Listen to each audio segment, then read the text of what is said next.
Right then, hello and welcome. Let's get cracking on this risk management assignment for your project control professional apprenticeship, shall we? Now, if you're looking at this assignment brief and feeling a bit, overwhelmed, don't you worry. We're going to treat this whole thing like a recipe. Seriously, if you just follow the steps and use the right ingredients, you are going to cook up something absolutely brilliant for your portfolio. No soggy bottoms here, I promise. So, here's our menu for today. We're going to start with the assignment itself. What are we actually cooking? Then we'll look at the method, our 5-step recipe. After that, it's all about plating up, how to present your evidence. We'll even look at the secret ingredients, the KSBs. And finally, the big one, the taste test, your endpoint assessment. Okay, let's dive straight in. What is the dish we're actually preparing here? Well, at its heart, this is all about taking that wobbly, uncertain feeling you get in every project and turning it into something solid. Something you can actually control and manage, a real showstopper. Look, the crucial thing to remember is this is not just some box-ticking exercise. It's about proving you can actually do the job. You're showing that you can spot trouble coming a mile off, you can turn that into clear advice for people, and that you can run a proper professional process time and time again.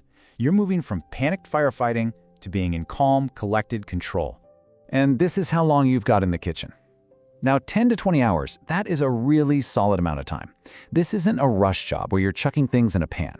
It's your chance to be methodical, to gather your evidence properly, and to create something that really truly shows off what you can do. Right, let's get into the method. This is the core of the recipe, the foolproof guide that's going to see you right.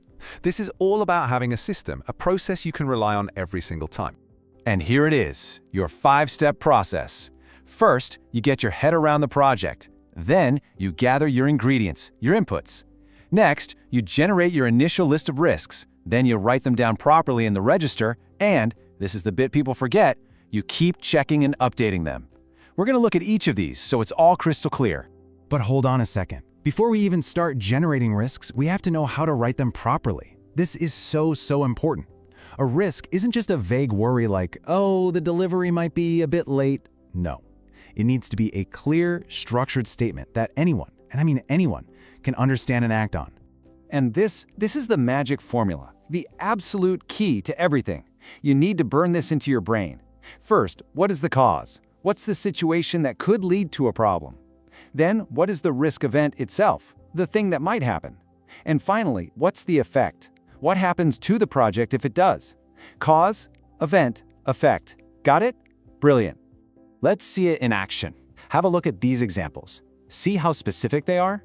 We're not just saying supplier issues, we're saying because of market capacity, that's the cause, the delivery may slip, that's the event, which would then delay commissioning, that's the effect. It tells the whole story, nice and clear. Right then, you've done all the hard work in the kitchen, you've followed the recipe to the letter, so how do you present it? This is all about plating up your evidence so it looks fantastic. This is how we avoid that dreaded soggy bottom in your portfolio. Okay, these are your main course, the absolute must-haves. These are the big ticket items that the assessors at NSCN absolutely love to see. A really good risk register, a clear plan for how you manage risk, and proof that you're actually reviewing them, things like minutes and dashboards. This is the heart of your evidence pack. And these are the side dishes that just bring it all to life. These are the little bits that prove you actually did the work. An email inviting people to a workshop, a screenshot from your spreadsheet, they add that flavor of authenticity. And please, whatever you do, don't forget that short reflective account at the end. It's like the secret sauce that makes the whole dish sing. Let's talk about the KSBs. I know it sounds a bit like alphabet soup, doesn't it? But trust me, these are the secret ingredients. This is what gives your work that professional flavor and shows you're operating at a proper level 6 standard. Now this table is brilliant because it connects all the dots for you.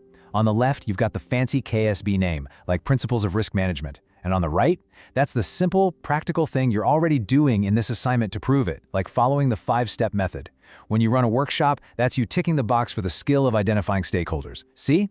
Every single part of this assignment maps directly to these crucial KSBs. And finally, the taste test.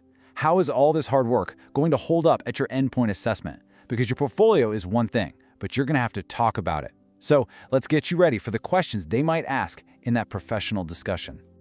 This is a classic question. The assessor wants to know about your process. So you're not just going to say, oh, we had a meeting. No way. You're going to calmly talk them through your structured 5-step method. It shows you're a pro, not just making it up as you go along.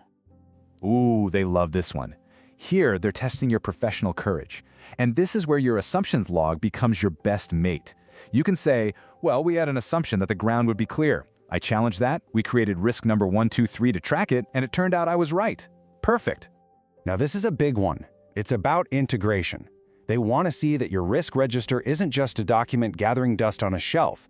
You can explain how your risk dashboard, with its lovely heat map, was presented to leadership and directly informed their decision to add 2 weeks of contingency to the schedule.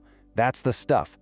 And here's a little gift for you. If you want a killer line to wrap up your portfolio narrative, use something just like this. It is a fantastic, professional summary that tells the assessor in one beautiful sentence that you absolutely know what you're doing. It's the perfect way to sign off. So listen, the main thing to take away from all this is that it's all perfectly achievable. It really is. It might feel like a mountain to climb, but it's not. Just follow the recipe, be methodical, and you will avoid making a dog's dinner of your portfolio. Honestly, you've got this.